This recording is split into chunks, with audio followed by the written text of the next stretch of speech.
Olá, amigo! Seja bem-vindo ao nosso programa Apocalipse, Medo ou Esperança? Eu estou muito feliz por estar com você outra vez.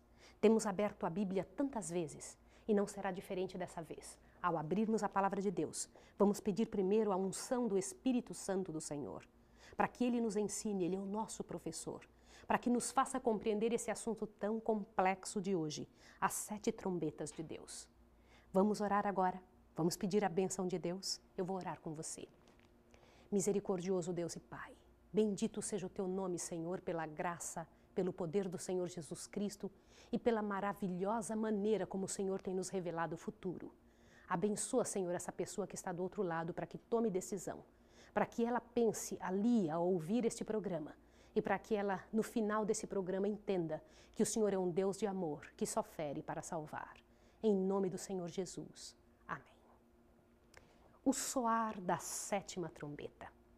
Jesus nos dá em sua revelação no Apocalipse uma visão profética tridimensional do que finalmente chegaria a ser a história desde os dias apostólicos até o fim do tempo.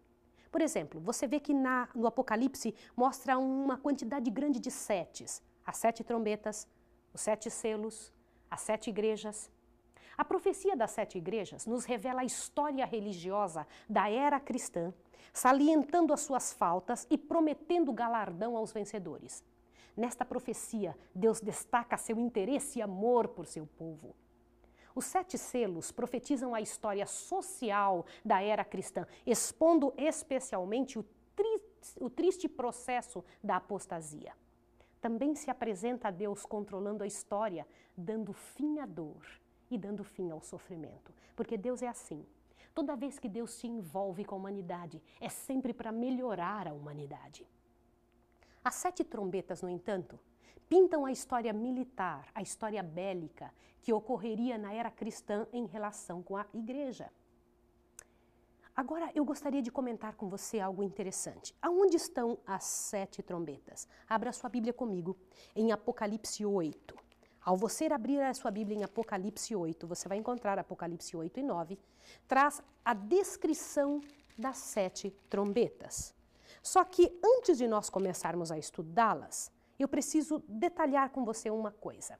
Existem várias interpretações. Hoje nós vamos estudar somente 2. E você deve escrever para nós, para que nós possamos passar para sua casa, através do correio, através de e-mail, de várias maneiras que temos, de que você possa compreender ao estudar em casa mais detalhadamente cada uma destas coisas. Hoje eu vou explicar para você uma das apresentações que mostram as 7 trombetas no passado e outra interpretação que fala das 7 trombetas no futuro. Então vamos estudar isso juntos, ok? As primeiras 4 trombetas, Apocalipse 8, do verso 6 em diante, eu vou ler com você. Diz o seguinte: Então os 7 anjos, que tinham as 7 trombetas, prepararam-se para tocar. O primeiro anjo tocou a sua trombeta e houve saraiva e fogo misturado com sangue, que foram lançados na terra, e foi queimada a 1/3 parte da terra, a 1/3 parte das árvores e toda a erva verde. As primeiras 4 trombetas, Apocalipse 8, de 6 a 13, mostram a desintegração do Império Romano, tanto do Oriente quanto do Ocidente, fustigado pelas tribos bárbaras, as quais prepararam o caminho para a Roma papal. Tanto Daniel, o livro de Daniel, quanto o livro de Apocalipse, profetizam que este poder religioso perseguiria durante 1260 dias, ou seja, 42 meses, e os que crescem, os que acreditassem na Santa Bíblia. A 5ª e a 6ª trombeta descrevem a investida das tribos maometanas sob o comando de vários líderes, constituindo-se em outro poder que lutaria contra o cristianismo. E o que seria a 7ª trombeta? A 7ª trombeta apresenta o tempo do fim, quando o remanescente fiel proclamaria o evangelho eterno e a mensagem dos seus anjos a todo mundo. Que eventos sucederiam no tempo da 7ª trombeta? Abra sua Bíblia, Apocalipse 11, verso 15 a 19. Vamos ler Apocalipse 11, verso 15 a 19. Apocalipse 11, verso 15 a 19 diz o seguinte: O 7º anjo tocou a sua trombeta, e houve no céu grandes vozes que diziam: Os reinos do mundo vieram a ser de nosso Senhor e do seu Cristo, e ele reinará para todo sempre. Você percebeu que na ocasião da 7ª trombeta, os reinos do mundo terão se tornado todos de Cristo?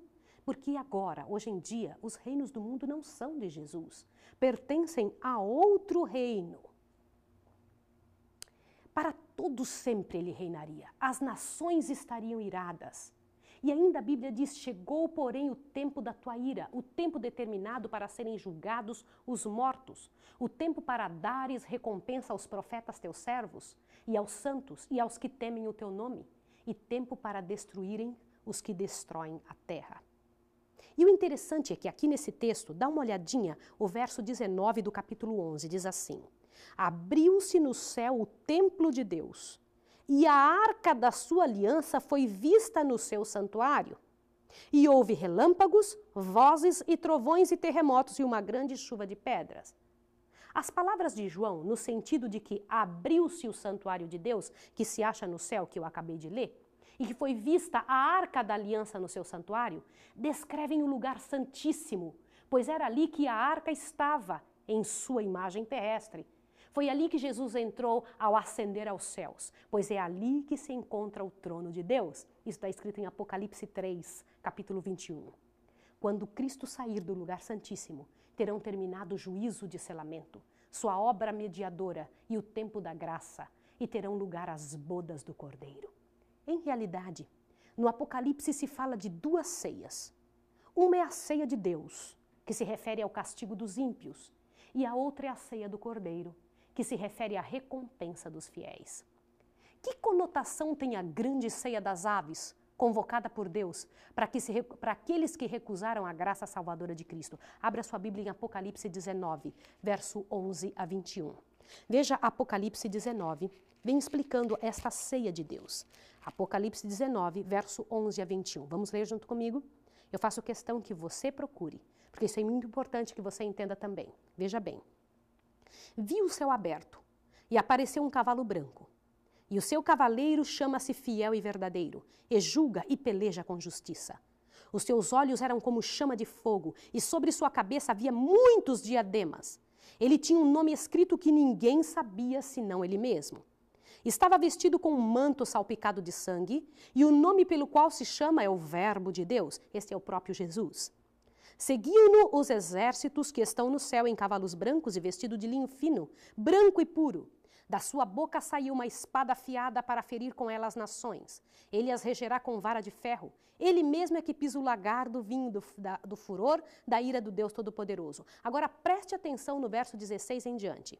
No manto, sobre a sua coxa, tem escrito o nome Rei dos Reis e Senhor dos Senhores. Então vi um anjo em pé no sol, o qual clamou com grande voz a todas as aves que voavam pelo meio do céu. Vinde, ajuntai-vos para a ceia do grande Deus, para comerdes carnes de reis, carnes de poderosos, carnes de cavalos e seus cavaleiros, carnes de todos os homens livres e escravos, pequenos e grandes. Você percebeu que esta ceia, grande ceia, a ceia do grande Deus, se refere ao momento em que algumas pessoas se tornaram comidas de abutres, de aves de rapina? Esta é a ceia de Deus. Esta ceia de aves afeta o mesmo grupo descrito em Apocalipse 6, do versículo 15 ao versículo 17, o qual não pôde resistir à presença do Senhor, pondo fim à batalha do Armagedon. Aquela batalha do Senhor por não haver aceito, consciente e inconscientemente, a salvação em Cristo e, consequentemente, não haver se preparado para receber a Jesus.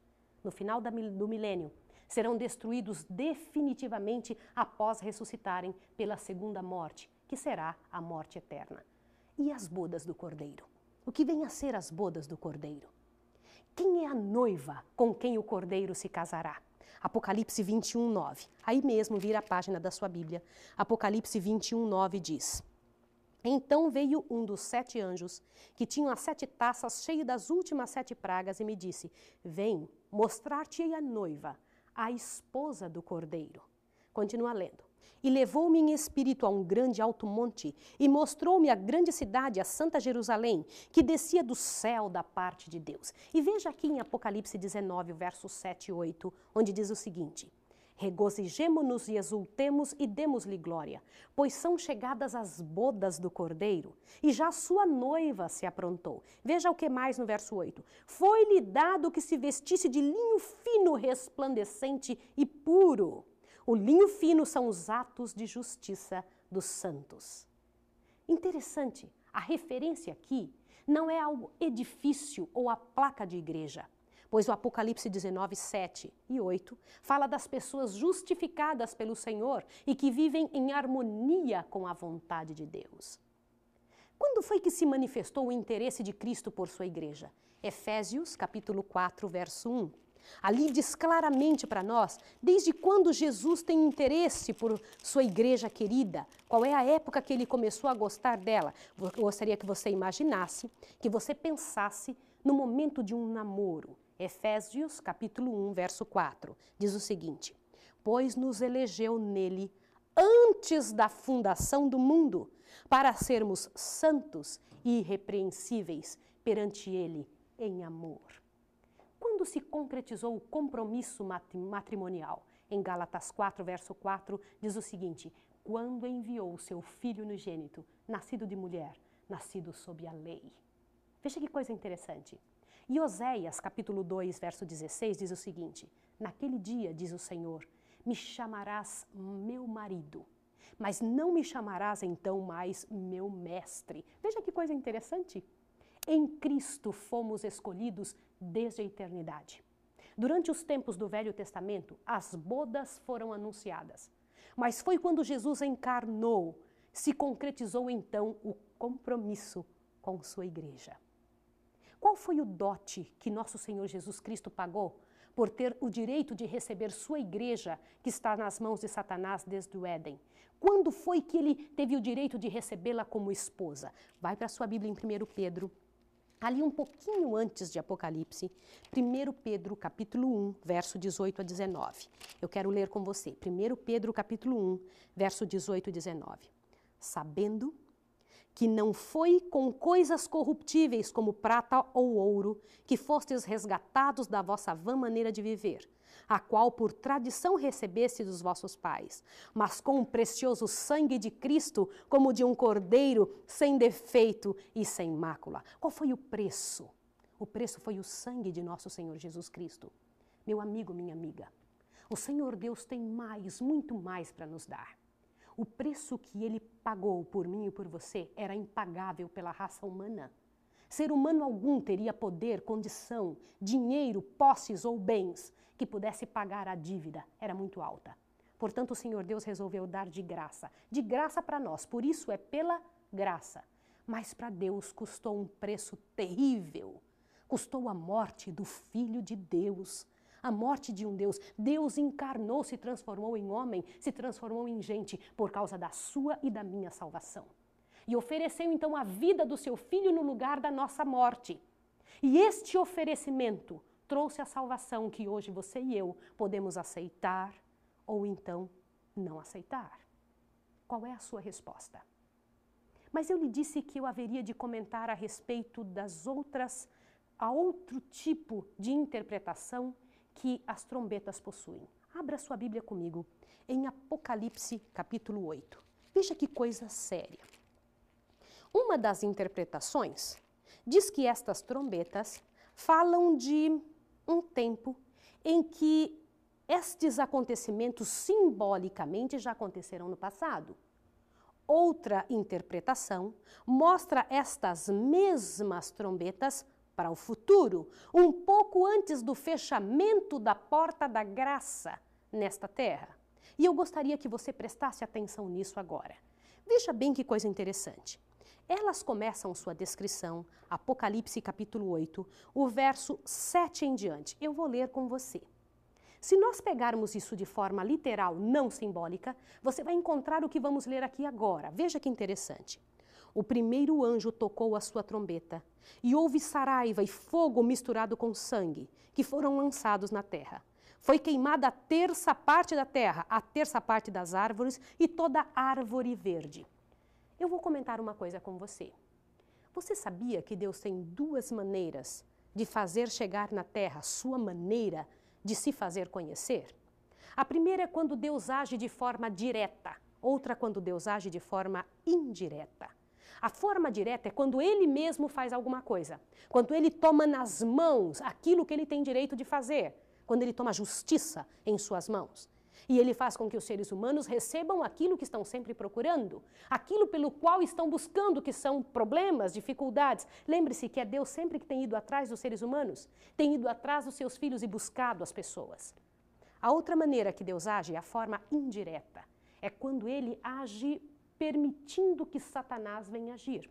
Porque Satanás, meu amigo, ele tem muita vontade de atrapalhar, de matar, de destruir qualquer um de nós. Ele sabe que está perdido. Mas se ele pudesse, ele destruiria a humanidade completamente, inteiramente. E ele só não faz porque Deus o detém. Deus sempre diz a ele, até aqui você vai, até aqui não mais. E sabe por que Satanás tem poder sobre você e sobre mim? Porque nós permitimos. Nós permitimos, nós damos espaço para Satanás agir. E eu tenho que te dizer uma coisa que é aterrorizante. Meu amigo, Satanás nos acusa perante o céu. Ele chega para Deus e diz o seguinte, Senhor, eu preciso estar com aquela vida porque aquela vida tem procurado o meu reino. São coisas quando buscamos o seguinte, quando nós buscamos sensualidade, quando nós buscamos roubos, quando nós buscamos falar mal de alguém, essas são atitudes puramente satânicas do reino de Satanás. Satanás então tem acesso à nossa vida e por isso ele consegue agir. Veja que essa primeira trombeta será quando Deus permitirá que Satanás venha a agir. Por quê? Porque serão catástrofes que serão derramadas sobre esta terra. De forma cataclísmica e algumas universais. Essa primeira trombeta, por exemplo, descreve meteoritos atravessando a atmosfera e caindo em vários lugares da Terra, queimando uma terça parte da Terra, uma terça parte das árvores e ervas verdes. Você sabe no que eram usadas trombetas no passado? Toda vez que Deus queria chamar a atenção do povo para alguma outra grande coisa que Ele faria, Ele mandava que as trombetas fossem tocadas, fazendo com que o povo ficasse alerta. Estas trombetas, elas farão com que o povo entre em alerta, pensando, o que eu estou fazendo nesse mundo? Veja a segunda trombeta. O segundo anjo tocou a sua trombeta e foi lançado no mar como que uma grande montanha ardente em fogo, e tornou-se em sangue a terça parte do mar.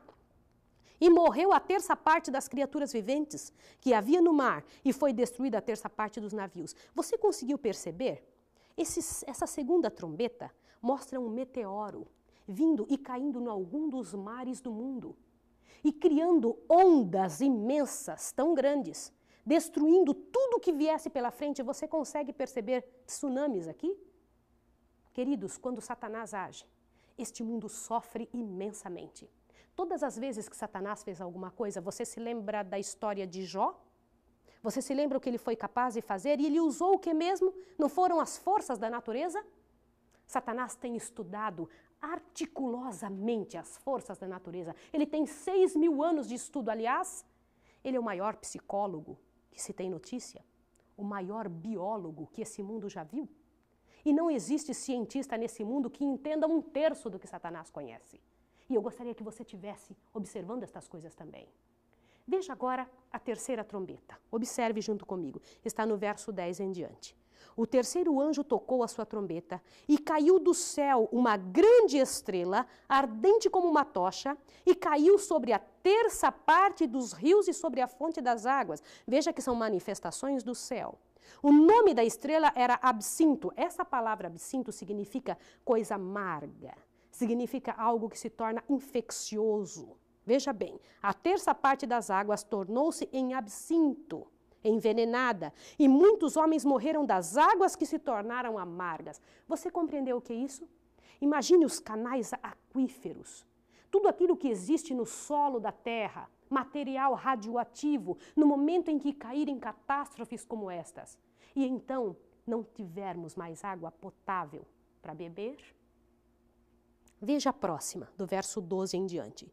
O quarto anjo tocou a sua trombeta, e foi ferida a terça parte do sol, a terça parte da lua, a terça parte das estrelas, de modo que a terça parte deles se escureceu, e a terça parte do dia não brilhou, e semelhantemente a da noite. Queridos, imagine a sucessão em cadeias desses acontecimentos que a Bíblia descreve. Meteoritos. Meteoro imenso, desta maneira, a ponto de levar uma terça parte de todas as embarcações. Também os canais aquíferos por outro tipo de material vindo do céu e caindo e estraçalhando essa terra, estraçalhando os rios e as fontes das águas. O que aconteceria com os vulcões? Por que aqui na quarta trombeta se diz que a terça parte do céu e da lua vai se escurecer? Você consegue imaginar a quantidade de vulcões em erupção? Isso não é coisa séria? Queridos, eu quero estar preparada. E eu quero que você esteja preparado também. Eu não quero te trazer medo, eu quero que você se torne uma pessoa sabedora, que compreenda os detalhes do que Deus disse que haveriam de acontecer no futuro, porque Satanás é muito mais cruel do que eu consiga explicar. Satanás, se ele puder, ele destrói a sua vida em segundos, e de sua família, e das pessoas que você ama. Mas eu gostaria que você prestasse atenção no verso 13 do capítulo 8. Diz, enquanto eu olhava, diz João, ouvi uma águia que voando pelo meio do céu dizia com grande voz, ai, ai, ai dos que habitam sobre a terra, por causa das outras vozes das trombetas dos 3 anjos que ainda vão de tocar. O que contém os próximos 3 anjos que vão tocar ainda as próximas 3 trombetas?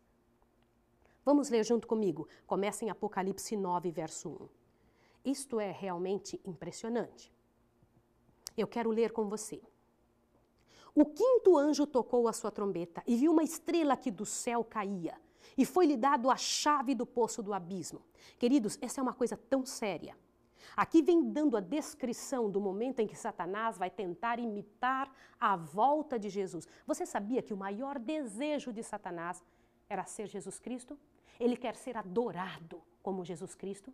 E ele então virá a essa terra, tentar fazer-se passar-se por Satanás. E se você ler o capítulo 9, você vai ver claramente do versículo 1 ao versículo 12, que aqui a descrição clara e exata de quando Satanás tentará fazer-se parecer por Cristo para ser adorado pela humanidade. E ele tentará fazer com que pareçam-se anjos de Deus os seus próprios demônios.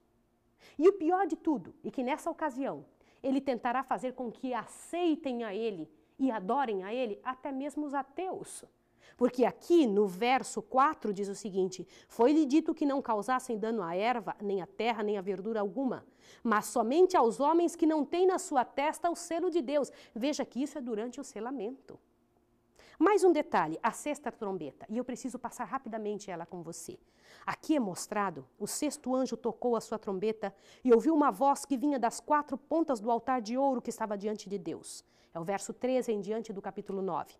A qual dizia ao 6º anjo que tinha trombeta, solta os 4 anjos que estão presos junto ao grande rio Eufrates. E foram soltos os 4 anjos que estavam preparados para aquela hora, dia e mês do ano, a fim de que matassem a terça parte dos homens.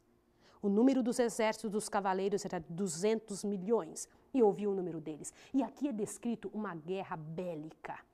É o início do Armagedon. Queridos, está profetizado que para essa terra haverão dias de completo extermínio, de sofrimento, de carnificina, onde os seres humanos estarão brigando um contra o outro, em nome do poder. Por quê?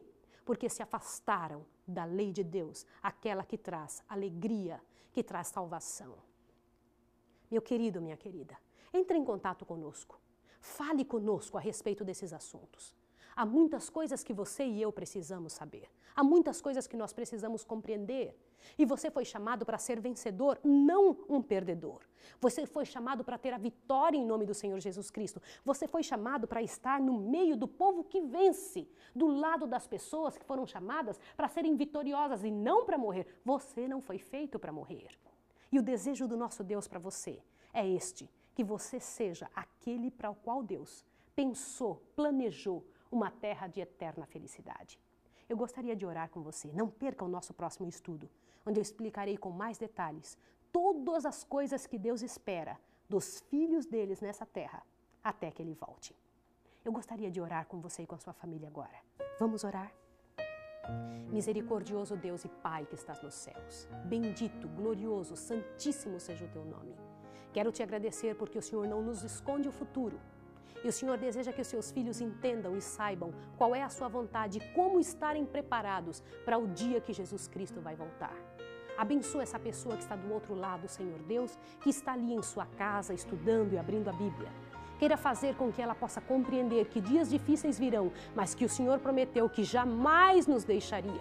Que nossa responsabilidade hoje é nos entregarmos para Ti completamente e inteiramente. Por isso, abençoa essa pessoa para que tome hoje a sua decisão.